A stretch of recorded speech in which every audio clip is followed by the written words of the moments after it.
C'est Gilles, je reprends ma lecture de la vérité par Dieu, question 24.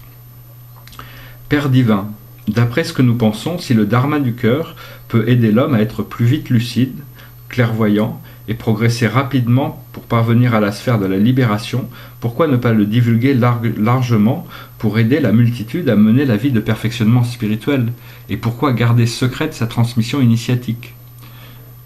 Est-ce parce que les maîtres et les patriarches ont encore l'esprit étroit, sont égoïstes et ne diffèrent en rien des médecins réputés qui ont un bon remède mais qui ne veulent pas le divulguer et le gardent que pour le transmettre secrètement à leurs descendants ou aux gens qu'ils préfèrent? Eh bien voici. Réponse. Je vais vous l'expliquer, pour que vous compreniez pourquoi le dharma du cœur n'est pas souvent divulgué à la multitude. Il y a aussi des raisons pour cela, mes enfants.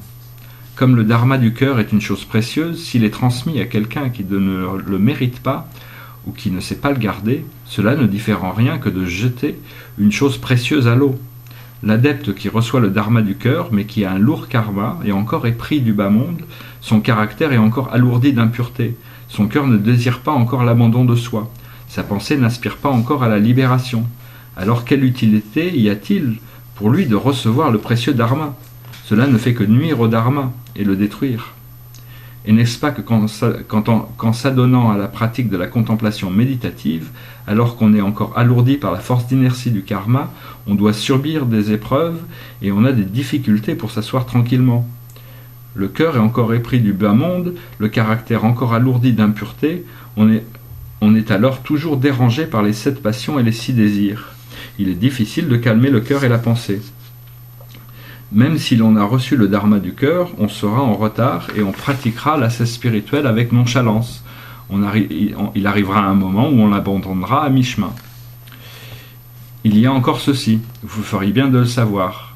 C'est qu'il existe de nombreuses disciplines spirituelles qui demandent à leurs adeptes d'avoir une base vertueuse et un certain niveau de purification capable de constituer le fondement de l'exercice de la vie de perfectionnement spirituel.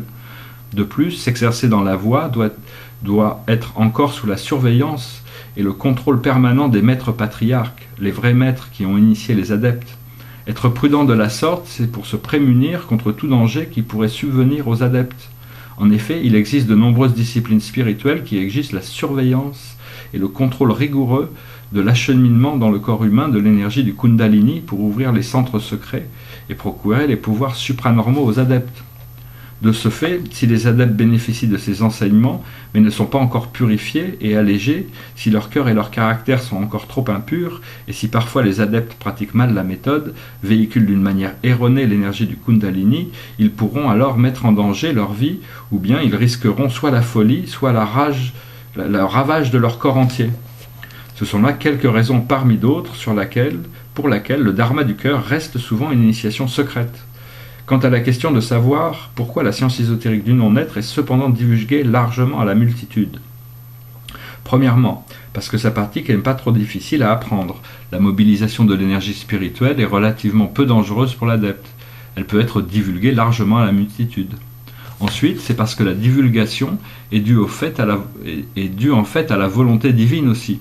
Dieu a permis à Duo Tanghu de trouver cette discipline spirituelle pour la divulguer. Pourquoi? Parce que cette ère est l'ère finale. Ce kalpa est le kalpa de la décadence.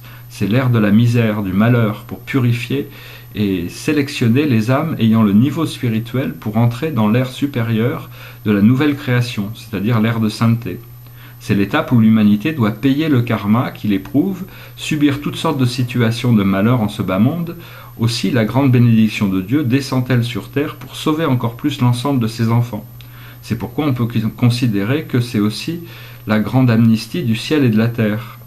Mes enfants qui font des efforts pour mener la vie de perfectionnement spirituel, qui entreprennent avec courage de lutter résolument afin de revenir à Dieu, alors même qu'ils ont un lourd karma, qu'ils ont des dispositions spirituelles originelles peu élevées, je m'efforcerai de les aider et de les sauver aussi. Ainsi, Dieu procure toutes sortes de moyens, toutes sortes de conditions, toutes sortes d'occasions, mais il ne les limite plus comme auparavant. Il fait enseigner le dharma du cœur, même à des gens de médiocres dispositions spirituelles originelles et peu d'esprit, qui sont encore entravés dans leur lourd karma, de telle sorte que ces enfants, à n'importe quel niveau spirituel, avec un passé brillant ou obscur, avec un karma lourd ou léger, aient tous la chance de retourner à l'origine s'ils prennent la résolution de progresser dans la voie de perfectionnement spirituel et acceptent de s'avancer dans cette étape finale.